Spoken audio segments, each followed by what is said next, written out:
We present Arthur Lowe, John LeMessurier, and Clive Dunn in Dad's Army.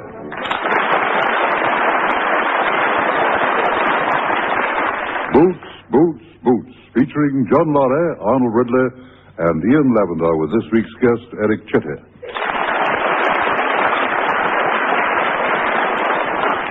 Here is the news, and this is John Snagg reading it. With hostilities continuing on an ever-widening front, more and more of our gallant young men answer their country's call to fight in strange and foreign lands. But as they leave these shores, they do so secure in the knowledge that the defense of their homes and loved ones is in the capable hands of the men of Britain's Home Guard. At the church hall at Warmington-on-Sea, Captain Mannering is addressing the local platoon.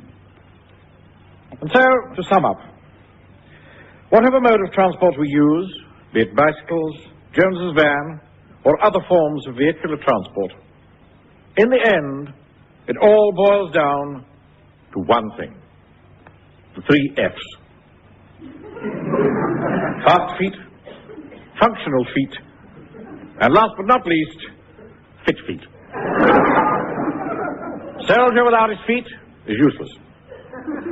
Therefore, during the next few weeks, we are going to concentrate on getting our feet fighting fit. Now, I've managed to get hold of 2 diagrams on feet, issued by the Royal Army Medical Corps. And if you will just hold this one, Wilson. Right, sir. While I describe my diagram. Now, this is what a healthy foot should look like. Here is the first metatarsal. Who's to speak, sir? Yeah. Yes, sir. Well, sir, I have not got a master tarsal. Because I've got a big toe. Metatarsal is the medical term for toe, Jones. Oh, thank you very much, sir. So there you have it. First metatarsal, second metatarsal, third metatarsal, fourth metatarsal, and last but not least, the little piggy who went wee, wee, wee, wee, wee, all the way home. That'll do, Pike. Well, that's what my mum calls it when she cuts my toenails. Does she indeed? So, there we have a picture of the perfect foot encased in the ideal boot. You see, there's plenty of room for the feet, no cramping or pinching. Now, in contrast, I'm going to let you see something rather nasty. Right, Wilson, show them your foot. I beg your pardon, sir? Unroll your foot. Well, look here, I don't quite... The diagram, Sergeant.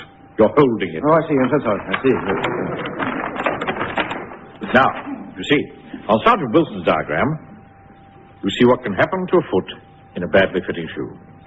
The toes are pinched, cramped, covered with corns and bunions. Not a pretty sight.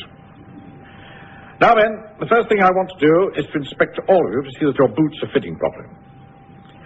Now then, Pike, Sir? show me your foot. Are my metatarsals all right, sir? Yes, they're very good, Pike. Very good. Ah, Gottfried, lift your foot up. Higher than that. Well, I'm afraid it won't go any higher, sir. Right. That's a very good fit, Godfrey. That'll take you 20 miles. Thank you for your confidence, sir.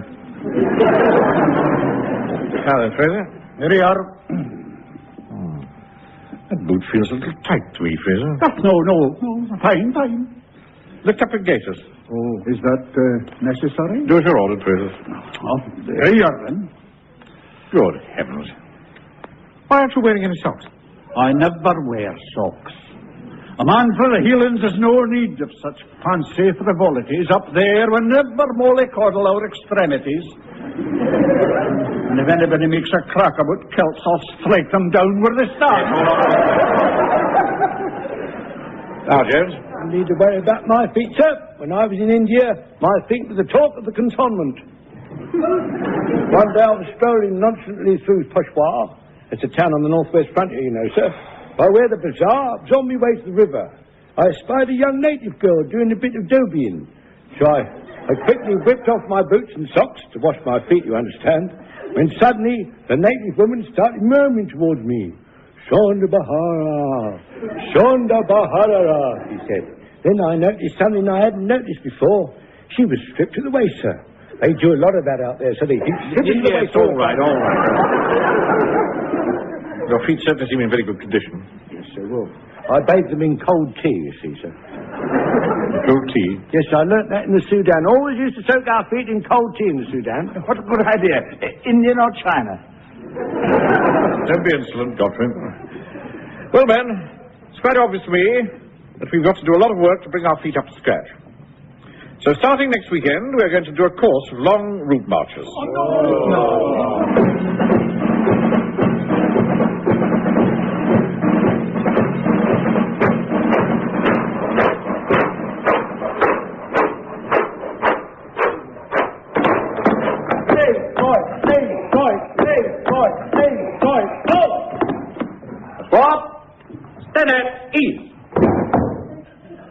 Well done, men.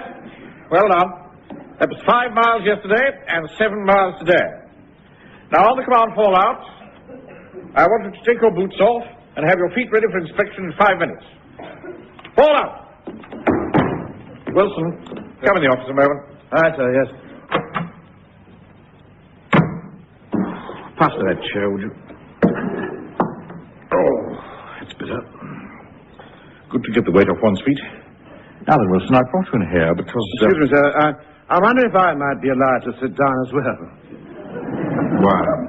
Don't you feel well? Oh, no. I feel fine, sir. Perfectly fine. But I'm a little tired, perhaps. What's the matter? Haven't you been sleeping well lately? Well, not for the last 2 or 3 hours. Oh, very well. Sit down if you must. Oh, thank you, sir. Thank you very much. Very thoughtful of you, sir. Now, look here, Wilson. Yes, sir. You and I have a certain position to uphold in this platoon. Yes, sir. Now, I regard myself as a pretty shrewd judge of character. Yes, well, sir, you always tell me, sir. And I think over the years that we've been together, I've got to know your character pretty well. Mm-hmm. You're a very shy, sensitive man, Wilson. Therefore, I make a point of never doing anything to embarrass you or to show you up in front of the platoon. Well, thank you, sir. And that's why I didn't ask you to have your feet inspected with the rest of the platoon. Oh, well, that's very kind of you, sir. So, before we go into the hall to inspect the men's feet, I'll inspect yours in here in private. Oh, really, sir, there's no need to inspect my feet. They're perfectly all right. No doubt they are. But I must make sure. Take your boots off. Oh, come on, Wilson. It's only me. Not so, sir. Look, we can't have one rule for some and another rule for others. I see. Well, in that case, sir, who's going to inspect your feet? Yes, well, I see your point, Wilson. Look, I tell you what. I'll show you mine if you'll show me yours.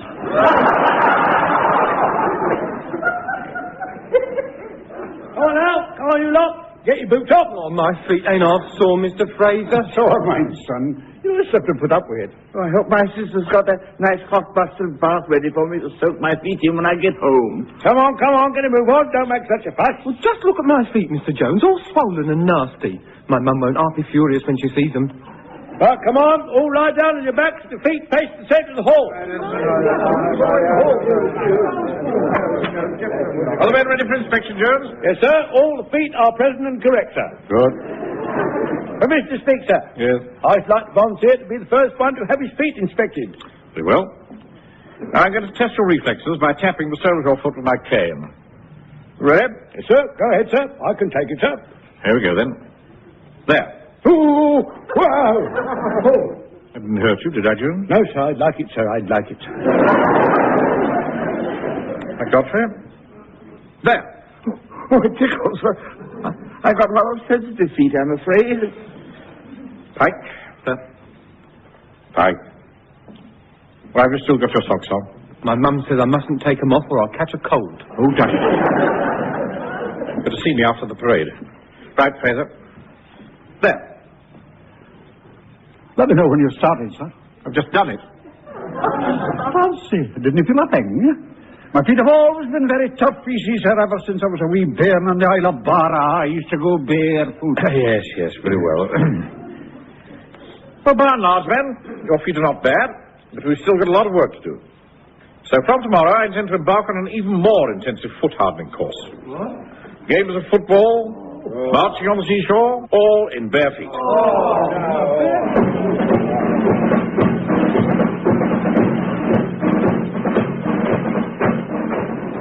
Left, right, left, right, left, right, left, right, left, left, left, right, left.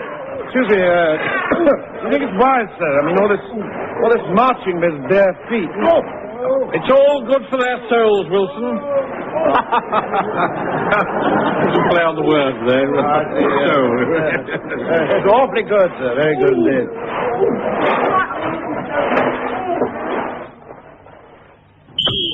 Ow! Come on, Jonesy. Don't just stand there. Kick the ball, man. All right, I'm coming. Right.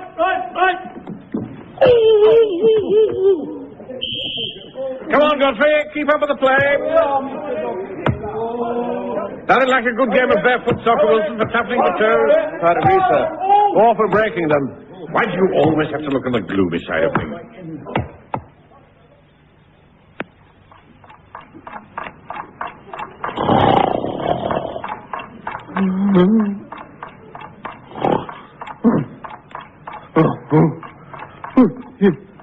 Mum? Mum? Mum? Mum! Mum!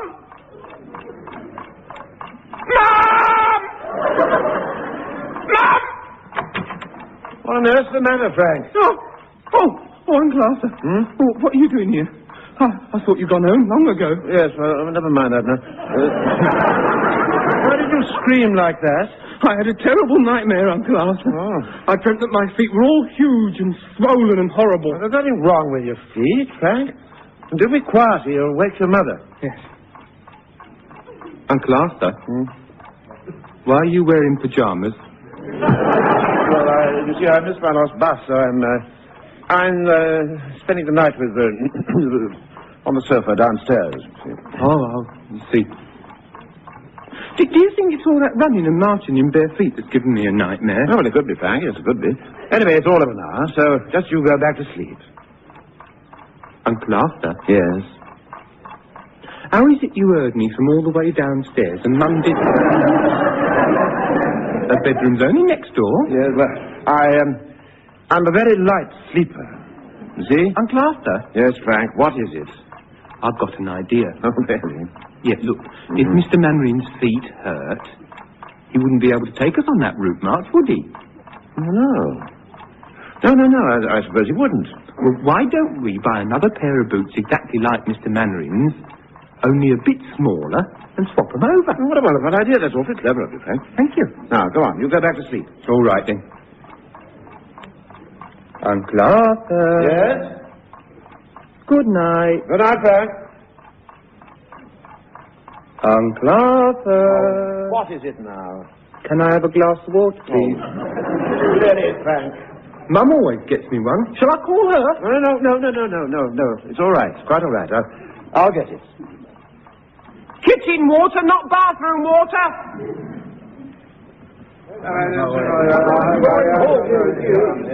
It's a man. Well, look at that. Notice.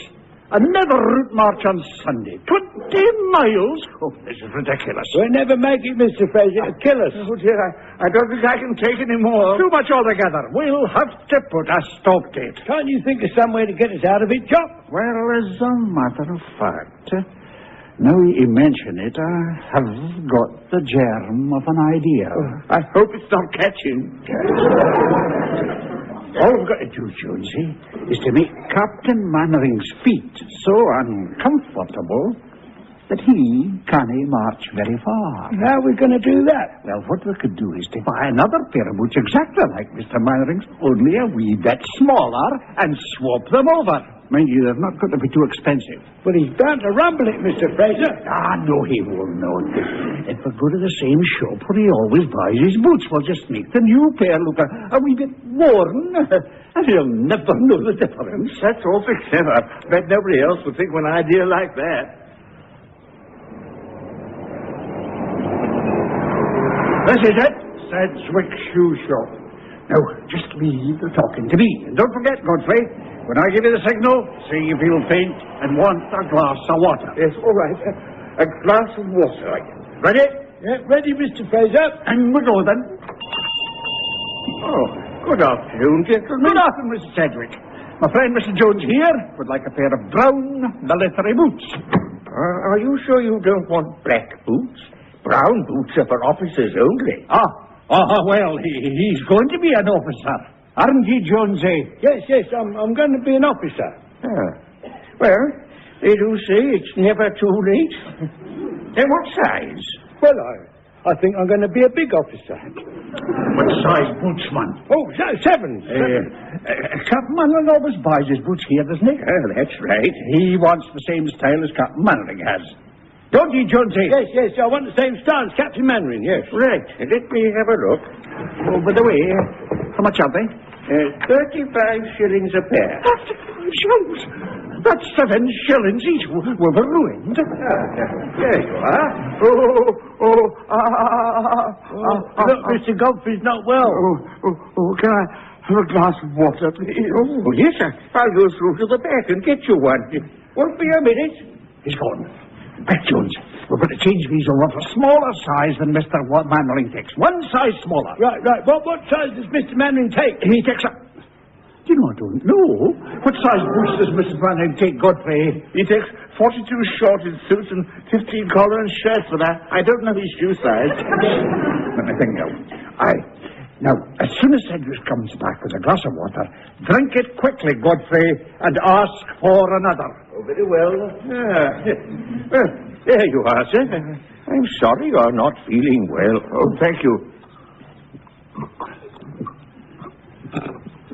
Do you think I might have another glass? Oh, certainly. I'll get it for you. Hey, Johnson, you didn't ask him what size boots Mr. Mannering takes. I didn't have time, man. Look, Godfrey, as soon as he gives her a glass of water, drink it down and ask for another one. I don't think I can manage any more. Just like a cautious. While he's drinking the water, Jonesy, you ask what size boots Mr. Mannering takes. There you are. This time I brought you a jug full. That ought to keep you going. Oh, thank you so much. Wow. I think you can pour him some more. He's finished that glass. My word, you do drink a lot. Here, Mr. Sedgwick, let me help you to pour it. Oh, dear, I've spilt it all over the floor. I'm so sorry. That's all right. Oh, by the way, Mr. Sedgwick, what size boots does Mr. Mannering take? Now, Mr. Mandarin's got a fairly small foot. He takes a 7. Oh, what a coincidence. That's the same size as me. I never realised that. I have to tell him when I see him. You want some more water, don't you, Mr. Godfrey? Yes, but hold your glass steady, Mr. Godfrey, and I'll fill it up. I think I've had enough, thank you. Jonesy, I think we're dashing with death, filling Godfrey up with so much water. Mr. Jones, I'm sure you would like a drink, would you not? Oh, yes, I want a drink. Yes, of course, after all those years in the Sudan, I'll never get enough water, you see. It's a terrible time in the Sudan, you know, a terrible time. Nearly died of thirst. I nearly died of thirst in the Sudan, you know.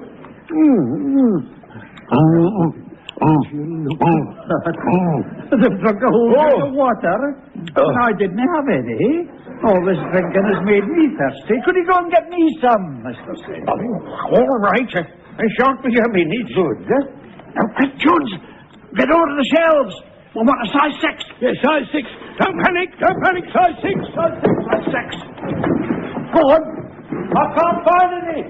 I don't think there are any 60s. There must be someone. Oh, wait a minute. I got it. Help! Done. The only pair in the shop. Right. Now, put your pair of 7s in this 6 box. That's it. Quick, Sedgwick's coming back. Hide them under the counter, and we'll take this pair of 6s. I've got you some... Oh, dear, what's happened? What's all this mess? We saw a mouse. Yes. Yes, it was mostly a mouse, yes. All right, we'll take this pair. Well, doesn't he want to try them on? Do I want to try them on? No. He doesn't like to show his feet. He's sensitive about his toes. What's wrong with them? He had his toes tortured in the Sudan, didn't he? That's right, yes, them whirling dervishes, they tortured my toes terribly there. Terrible toe torturers they were, yes. That's right. Right, Jonesy, pay them on. Oh, yes, they are, Mr. Cedric. There's £1, £1.10, and there we are, there's 5 shillings. Oh, thank you. May I be excused? No, come on. It's funny, I've never seen mice in here before. Oh, well, I'd better put these boxes back straight.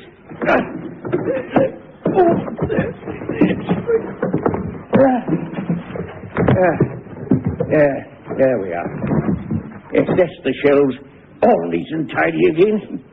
Fancy grown men being frightened of a mouse. Good afternoon, gentlemen. Good afternoon, Mr. Cedric.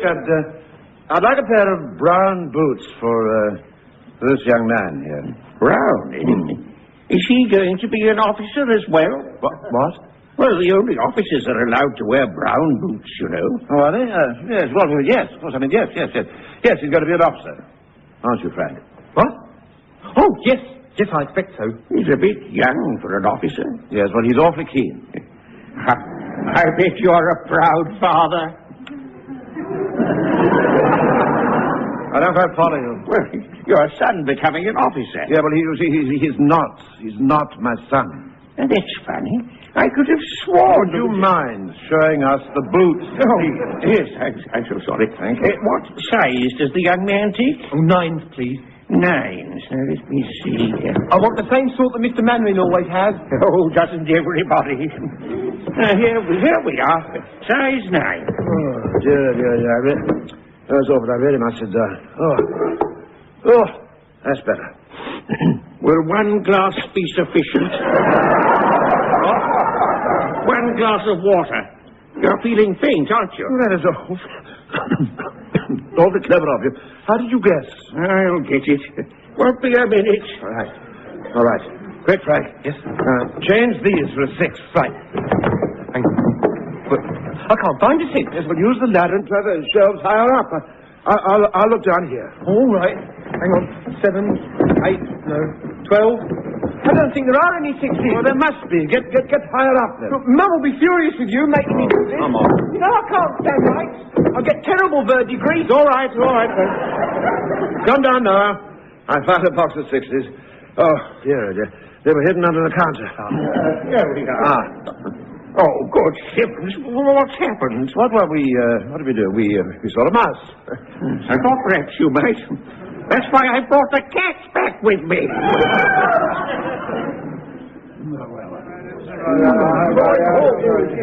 I was going to say, Mr. Fraser, good job Mr. Mannering's wife makes him sleep with her in the air raid shelter every night. Makes it easier for you to change the boots over. What do you mean easy? I nearly decapitated myself getting through that low door. You know, I'd never met Mrs. Mannering before. That's funny. You should mention that. Neither have I. What does she look like? Well, she was sleeping in the top bunk. It was very pitch dark. I could only see her outline. She's a very big woman. Big, eh? Sort of big. I think it's very careless to talk about a lady like that. The funny thing is, just as I was leaving, I nearly bumped into Sergeant Wilson. Luckily, he didn't see me. I thought he always used Mrs. Pike's shelter. Hello, Uncle Arthur. Oh, Frank. Did you manage to get the boots changed over? No. Just keep your voice down. We don't want everyone to hear. Well, did you? Yes. Hey, I've never seen Mrs. Mannering. What's she like? Well, it was so dark, I hardly saw anything. Well, you must have seen something. What? Well, she was rather sort of big, I suppose. Oh. It was rather odd, because just as I got there, I could have sworn I saw Fraser leaving. Mr. Fraser? Yes. Oh, perhaps he'd been round there on business. He likes to work at night. On business? Well, measuring. Look, if Mrs. Mannering goes all of a sudden, he's going to need a lot of extra wood. Don't be ridiculous, Frank. Morning, men. Fall the men in, Sergeant. All right, sir. I'm going off to get the map for the route march. All right, sir. All right, pull it. 3 ranks. Hey, Jonesy. I give Mannering just half a mile before those boots start to hurt and he has to pack up. What do you think? No, I think he managed longer than that. I'll give him a mile. Oh, he'll never make a mile. Well, I say he will. Uh-huh. Would you care to take a wee wager? All right, then. Threepence? Blimey, that's a wee wager. Right, Sergeant. Bring the men to attention. All right, sir. Platoon, attention! Now, are we all ready? We've 20 miles to cover today. 20 miles, did you say, sir? That's right, Godfrey. All in one stretch. That is the general idea. I hope you allow for a few stopping off places. Mr. Speaker, Yes. what Mr. Godfrey's referring to, sir, is watering holes, sir. We used to have a lot of those in the Sudan, sir. Couldn't do without them, sir. We used to march from one watering hole to the next. Yes, thank you very much, General. We'll have to see if and when the need arises. It certainly will do that, sir. Now then, I know 20 miles is a long march, but if I can do it, so can you. Your feet are up to it, sir. Oh, yes. Never felt better. It was very thoughtful of you, Wilson. Mr. Speaker, as long as you can keep going, we shall be right behind you, won't we, Mr. Fraser? Well. Excellent. Our platoon will move to the right in threes. Right, turn. Platoon, quick, arch, left, right, left. I don't think we'll be marching far today, Mr. Fraser. Don't you, son? Well, I shouldn't be telling you this, though. Uncle Arthur swapped Mr. Mannering's boots for a size 6. What? So did I. But you couldn't. We got the only pair in the shop. We had to look ever so hard. They were hidden under the counter. Oh, no. Now I know what Wilson was doing at Mannering Shelter. He was going to change the pair of 6s I just put there for a pair of 7s. I think we're in for a long march after all. Oh. That's the spirit, man. Only 20 miles to go. Left, right.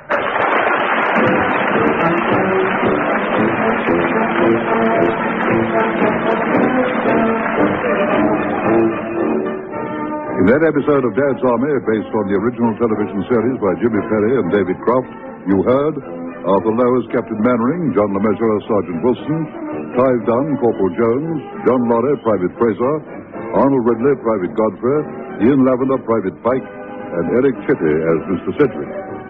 Boots, Boots, Boots was adapted for radio by Michael Knowles and Harold Snowd and produced by John Dyer.